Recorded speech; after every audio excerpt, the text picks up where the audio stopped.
A day in the life of a food truck vendor often starts well before lunch and requires a bit of stamina. It's definitely not a desk job. When you're going 100 miles an hour.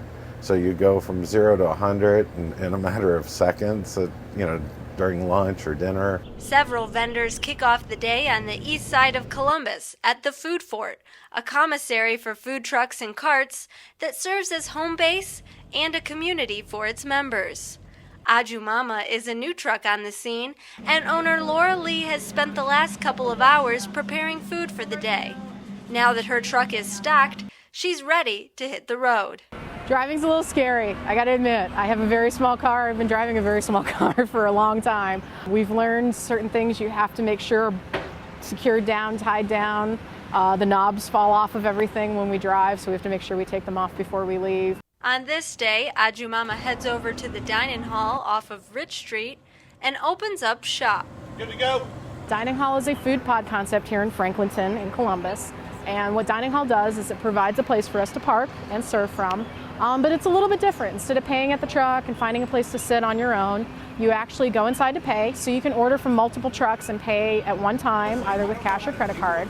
And then they bring the food out to you. So it's kind of a mix between the food truck experience as well as a sit-down experience. All right, so one way. This is just one of many locations trucks can stop in the area.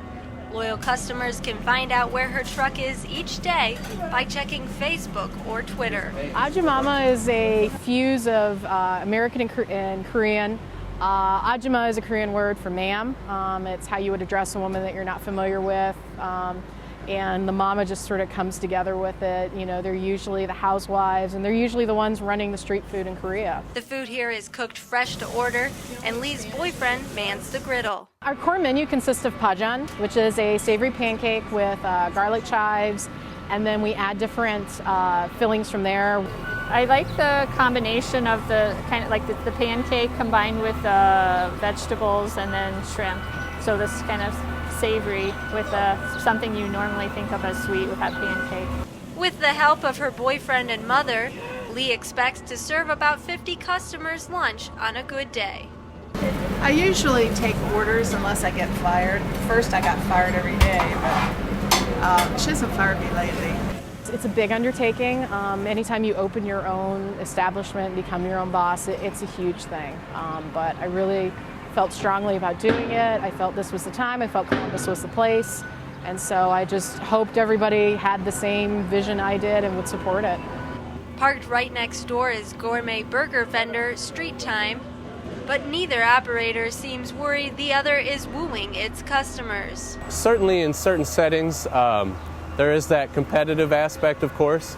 But all the food trucks have such a different array of products and food that they're putting out that it really doesn't overlap too much. At the end of the lunch hour, it's time to head back to Food Fort, wash dishes, and prepare for the next run. This process repeats itself typically 5 or 6 days a week, or as many as Lee sees fit. Despite the flexibility, she says someday she'd like to move into a more permanent space. The short plan is to eventually move into a brick and mortar, something more of a gastropub kind of feel. But obviously, if the truck really takes off, then maybe it's truck number 2.